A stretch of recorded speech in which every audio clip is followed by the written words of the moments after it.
Okay, Council, I'm going to suggest we call this meeting to order. Are we online, Todd? Yes, sir. You are good to go. Thank you, sir. With that, I'll call this meeting to order. We only have Dan Short is excused from the meeting as per indication prior, so somebody move that we, thank you, Ellen. All in favor, please indicate. That's carried. We'll go to item number 3, adoption of the minutes. The minutes of the July 21st, 2022 meeting that has been circulated. Council, what's your wish in regard to that? Holly, please. I'll move approval. Thank you. All in favor of approval of the July 21st minutes? That is carried. Thank you.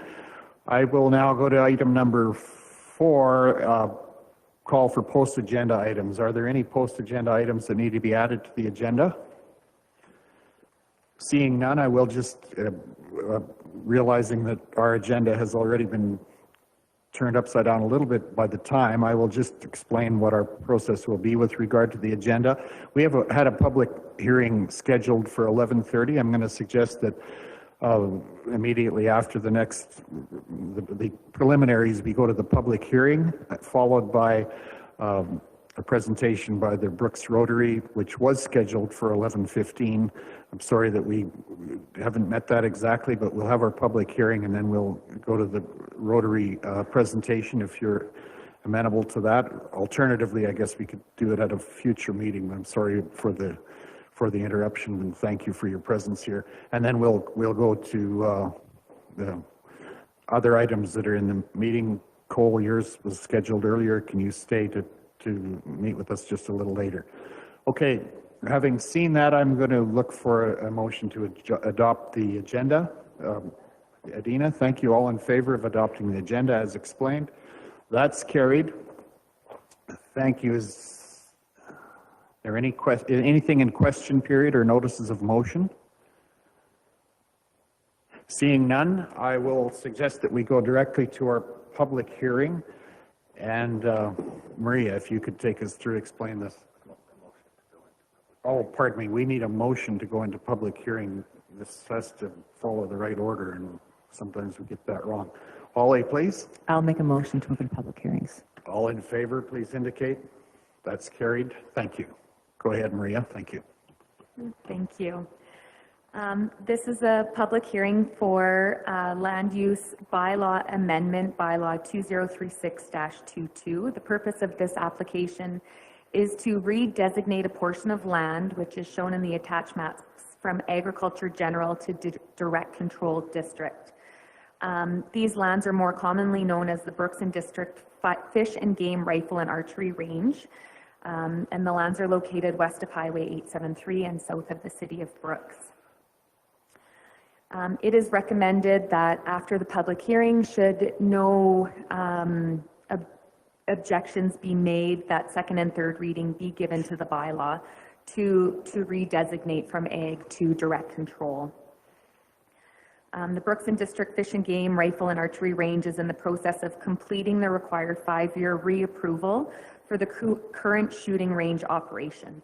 As part of the approval process, the firearms officer is requesting a letter confirming that the operation is in compliance with local zoning laws.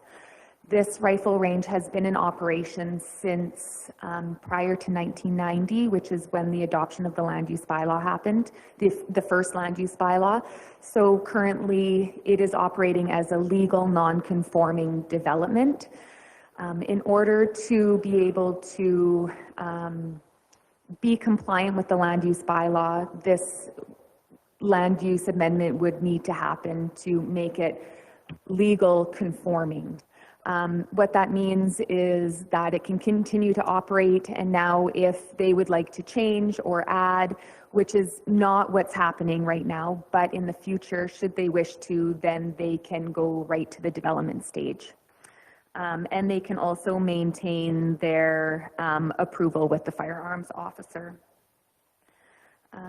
So the option, well, I guess we did circulate it to the adjacent landowners and required referrals. Alberta Transportation is requesting that a roadside development permit is obtained. The reason there isn't one yet, again, is because of the date of the start of the operation. So now they will also become compliant with Alberta Transportation. There was one response objecting to the land use amendment from an adjacent landowner, and that response was included in your package, but I do not believe that they're here to speak to that today. Thanks. Thank you, Maria. Is there anyone wishing to speak in the public hearing with regard to this land use bylaw change? Anyone online, Todd? Hello again. Nobody is online. Seeing none, we will move on. Holly, please. I was just going to say it was interesting that the person with the letter against this range is the company who is an owner for the solar project and is putting down many panels, which is disturbing people. But they felt they didn't want wildlife and bird habitat disturbed near their place. In any case, I would like to choose option 1, provide first reading to bylaw 200372. Or we can't do that. We That's will right. need to move out of our public hearing first. I think this is an opportunity for council to exchange with the public on this, but we can move to that very soon. Ellen, please. Yeah, I have a question. The proposed walking path, will this be dangerous to pedestrians going forward and wildlife? I'm just wondering. Maria, do you have a response to that, please? Sure. So the way that the fire range is constructed, there's quite a large hill or a boundary or barrier, I guess, where the shooting is happening, and safety is what the firearms officer is really looking at to ensure that there's continued safety and that they are following the required safety protocol for that sort of development. So I think that safety is at the foremost. Thank you. Any other questions? Oh, Mark, you've got a... No. If that satisfies the answer, I'm good. Yeah. You're good? Okay, I think. Any other questions with regard to this? Seeing none, if there's a motion to move out of public hearing, we can do that. Holly, please. I move we move out of public hearings. My motion. Thank you. In the interest of time, I'm going to suggest that we go right to our presentation from the Brooks Rotary Club, and we can take action with regard to the recommendations with regard to what we were considering following this.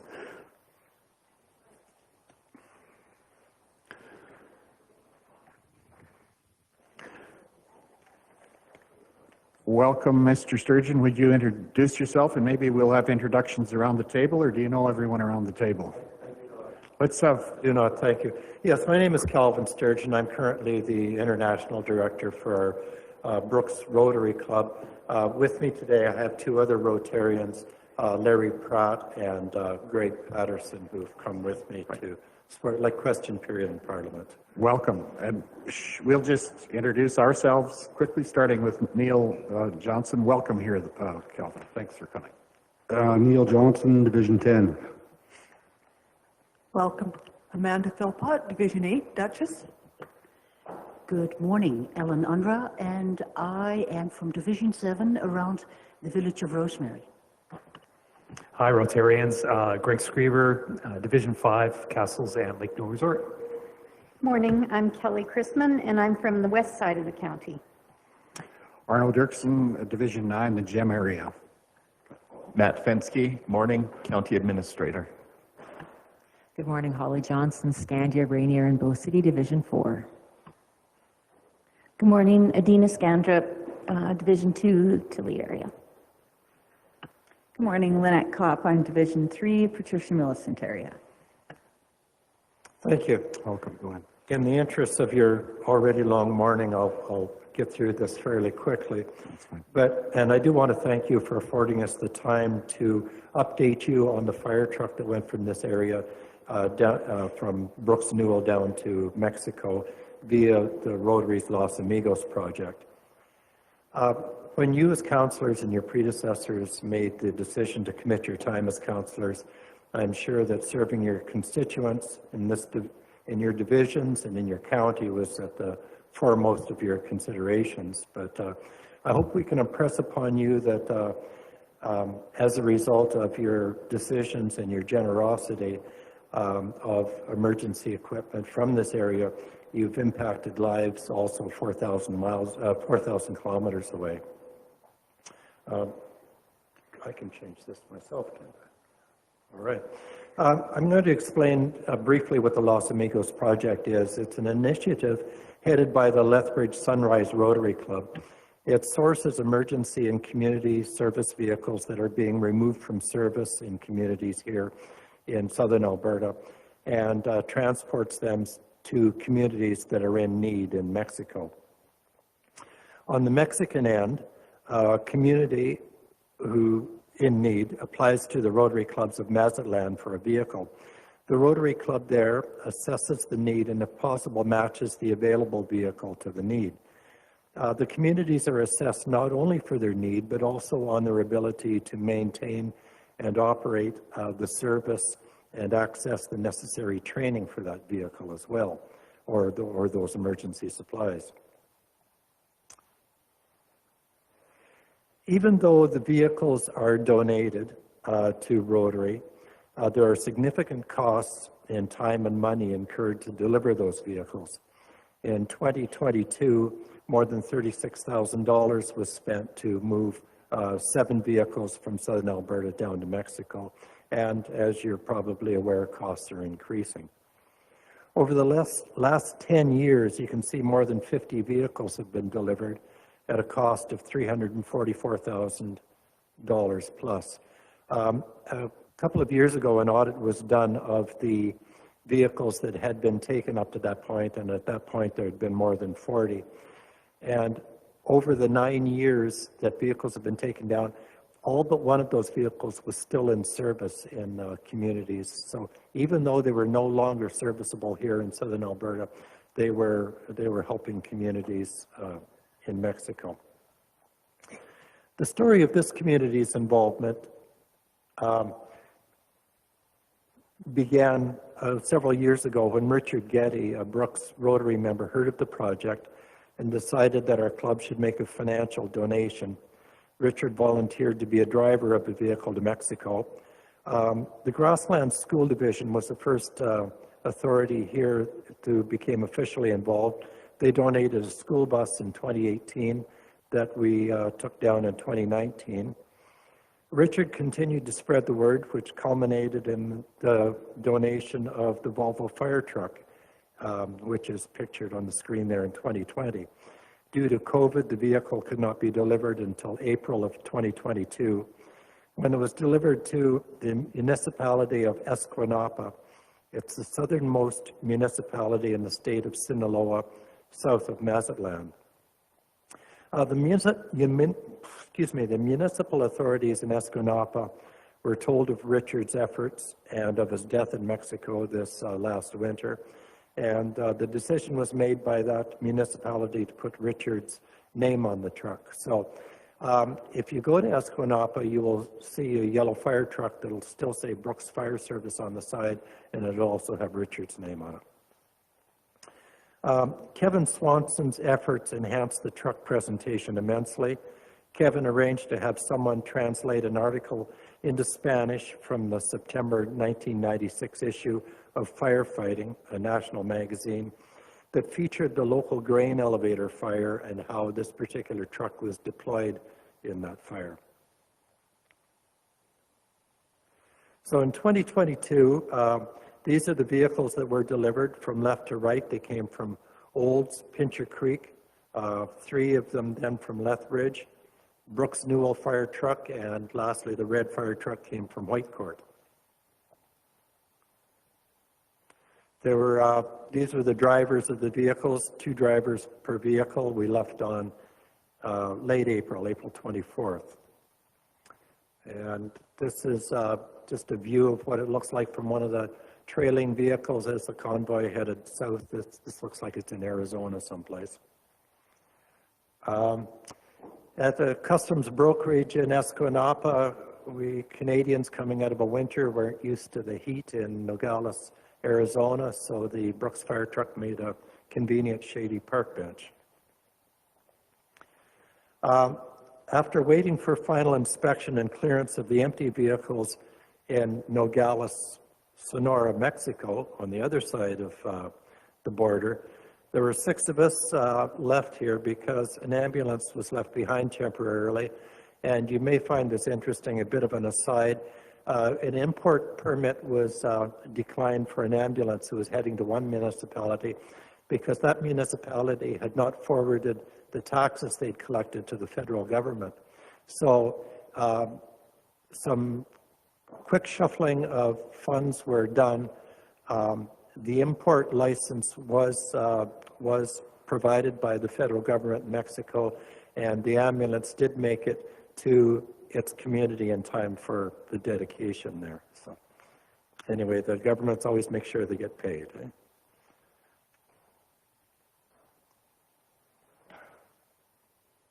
The vehicles went to, first of all, a convention center in Mazatlan where there were some ceremonies and speeches done. And then one by one, the vehicles left for their communities. This was the Brooks fire truck leaving Mazatlan, heading for Escanaba. And I have to admit, it did put a little lump in my throat to see it go.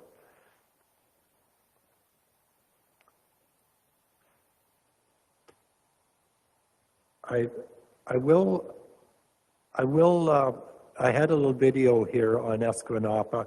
I won't play it, but it does highlight a little bit about the community, but I'll just let you know that the municipality has a population of 59,000 people as of 2020. It was established in 1915, so it's roughly the same age as Brooks. It's the southernmost district in the state of Sinaloa between the Sierra Madre Mountains and the sea. It includes the city of Escanaba de Hidalgo, which has a population of 29,000, and Chiacapan, which has a population of 4,000, which is by the ocean. In the area, the salt is produced or extracted from the estuaries there. There are many mango orchards. Coconut palms have been planted near the shore. It being a flat river plain area, it's conducive to riding bicycles, so it is known for its many bicycles. Being close to the ocean, seafood is abundant and fresh, and there are many fields of tomatoes and peppers. Irrigation is important in that area as well. It's also known for its Brahman cattle, which are magnificent cows, and its shrimp. So a question that comes up is, why is there the need in these Mexican communities? I mean, there is money in Mexico. We see it when we travel there. As Rotarians, we must avoid social commentary and opinions on government and taxation and structure. All we need to know is that the need exists, and we have the ability to change lives and outcomes by helping to meet those needs. In this picture that's up here, this is a council chamber in Escanaba de Hidalgo. The lady in the center is the Presidenta Blanca Estela Garcia Sanchez. The people in the white shirts are the directors of the different syndicos of the municipality. The colored shirts are Rotarians. As you're probably aware, sharing food is part of many cultures, and the same there. We had a second breakfast there while they greeted us. Aside from those private ceremonies, there was a public ceremony. I mean, this is a big deal to them, getting a new fire truck. to them, new fire truck. The people in the red back here along the back, these are the bomberos, the firemen from the area, all volunteers. You'll see that most of these people are very young. This was a weekday, so the older bomberos were at their various jobs, at their employments. So this was in the town square. There's the Presidente there in the middle. It's the local Rotary president who's speaking at this time. As I say, it's a really big deal. They arranged for entertainment for us when we were there. More of the same. I'm going to spare you my bad Spanish. I did a bit of a presentation speech. I'm trying to change slides. I don't know why I can't. There we go. In this picture here, this is a volunteer fire chief, the gentleman on the left. He must have shaken my hand for a full 60 minutes, telling me through the interpreter how happy he was to have this truck.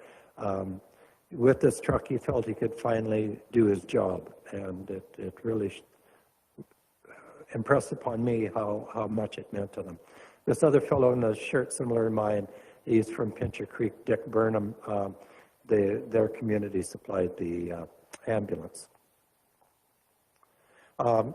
Kevin Swanson arranged to have shoulder flashes sent down, and they were presented to the bomberos. They were very much appreciated. And the county supplied pins, county pins, which were also very much appreciated. This is just the seafood. When they took us for lunch, this was my appetizer, octopus, and fresh from the ocean. One of the pictures I unfortunately went over quicker was there was a picture of a second fire truck in the background. And that second fire truck in the background, that was their only other fire truck, serving a community of 60,000 people. On the side of the fire truck, it said, I can't remember if it was town or city, but it said Leduc on it. And that particular fire truck had gotten to their community 14 years earlier, and it was an taken out of service fire truck from Leduc. And to this point in 2022, that had been their only fire truck. So you can see they make such wonderful use of this equipment when they're done here. This is just a picture of equipment that was assembled and found assembled by your chief, Stuart Lukes, and found redundant to the needs here. And this equipment will be going, it was donated by council, and it is going in 2023 down to some community in Mexico, and I don't know exactly where. Very much appreciated. So I'm hoping that I've been able to convey the great need that exists in many Mexican communities for these emergency and community services. Your generosity in donating this redundant and end-of-service life equipment to Rotary and Los Amigos extends the life of that equipment immensely and benefits new communities for years to come. Your charity is not taken for granted. The recipient communities are very thankful, and it does impact their people. Thank you. Thank you for that presentation, Calvin, and thank you for the good work that you do to change lives and outcomes. And the hands-on activity of the Rotary, not only here in Brooks, but around the world, and we appreciate that effort, and also for coming to draw our attention to us. It's good to hear that together we can accomplish some big things, and appreciate your huge volunteer service on behalf of all of us. So thank you very much. Thank you. Any questions? Yeah, thank you very much.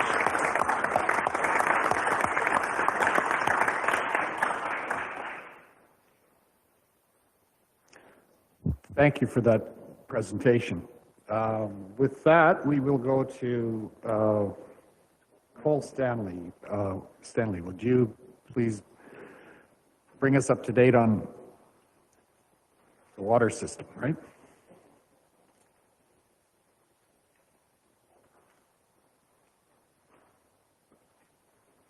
I expect you have a Rotary meeting to attend and enjoy. Thank you very much. And extend our thanks to the rest of the group. Thank you. Cole, please. Thank you very much for the opportunity. Reeve and councillors, I appreciate it. We'll start off with hamlet distribution and wastewater systems. As you can see in my report, we've had several maintenance projects on the go over the past few months. Typical stuff that we do year in and year out.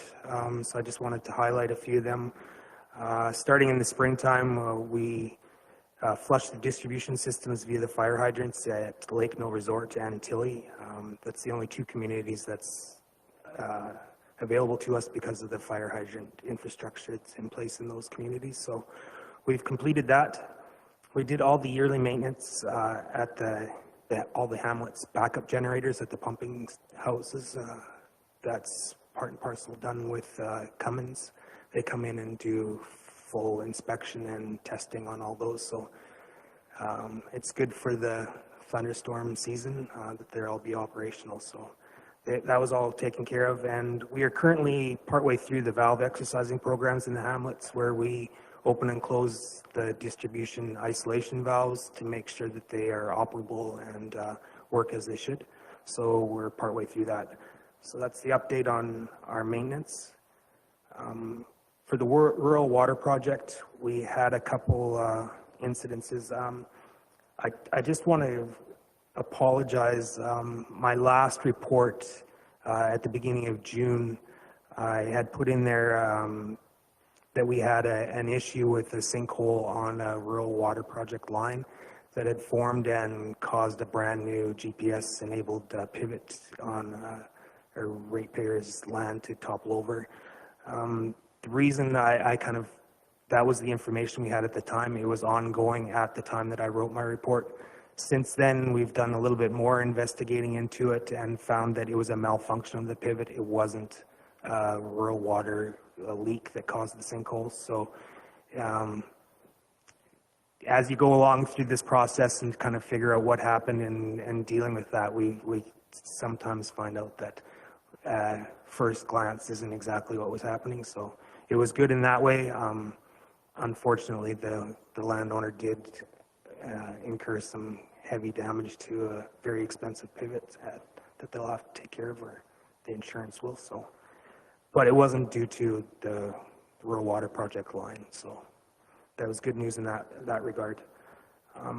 Also in the Bizano Gem area, closer to Crawling Valley, in June, we found a leak, and the reason why this one was a little bit more significant is that it occurred when we were having a lot of rain events in June. That and the lack of or spaced out isolation valves in the rural water project out in that area, it's sometimes difficult to ascertain exactly where a leak's happening. We can tell on our SCADA system, which is our computer system where we can see flows and everything like that, that there was a leak identified. So we sent our crews out to go find it. Unfortunately, because as I said, the rain events we were having, it wasn't really apparent exactly where it was. And in order to find it, we have to isolate sections of the line, and isolation valves are sometimes several kilometers apart. So it took a little bit for us to find it, but it was found, and we contracted Brooks Asphalt and we repaired it. There again, it was just a failed joint. In the rural water project, it's HDPE piping, and they fused the joints together, and it was just a failed fuse. So that was taken care of as fast as we could, but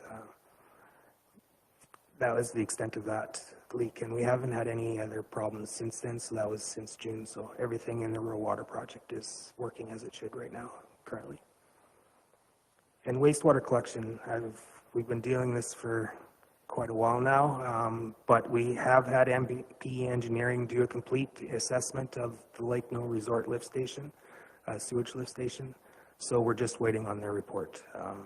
Everything's, well, once we find out from them what the state of it is, we will definitely give that a copy to the staff at the county, and together we can take a look at it, see what their recommendations are, and present it to council as to how to move forward on it.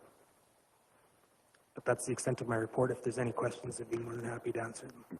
Thank you. Are there questions? Holly, please. Just you said it took a while to find that leak and it was more extensive. So what does that mean in terms of water loss? What is extensive to you? It's a small line and it's not very populated. So extensive, I meant in the time frame that we're normally accustomed to in finding it, not in that it was a large volume of leak. It's just that normally once we identify a leak to the time where we can actually find the location of it is a matter of hours. This one took better part of about a week to find. So, but it was more of circumstances of being in a little more isolated areas. Some of these lines don't follow highways or roads. Sometimes they go off in the middle of nowhere. It's really difficult to kind of get to them. Like I said, for cost savings, isolation valves are very, very far apart, so you're dealing with a large section of line to narrow it down. So that's what I meant by extensive. I'm sorry if I misinterpreted or Thanks, Cole. Any other questions? Seeing none, thanks for your report this morning, and sorry for the delay, but no problems. Thank you for allowing me. Thanks. Yeah, thanks a lot. Council, I'm going to suggest with that we move back to the results or the action that will have resulted from our public hearing, which is, what's our number here? 8.11 and 8.12. Let's begin with 8.11. Motion from Bylaw 2036-22 for second reading. Anyone? Kelly, please. I'll make that motion. Okay, thank you. Any further discussion? All in favor of approval of the motion, please indicate. Thank you, that's carried. Let's move to 8.1.2. Motion for third reading of the same one. Holly, please. I'll make the motion for third reading of bylaw 2036-22. Thank you. All in favor, please indicate. That's carried. Thank you. It being about 7 minutes after 12, I'm going to suggest that we break for lunch if lunch is here, and that we reconvene at, can we do it in short time frame, like 25 or say 12:30? All right. We'll break for lunch. Anything else that we need to consider prior to that? We're good. Okay, thank you.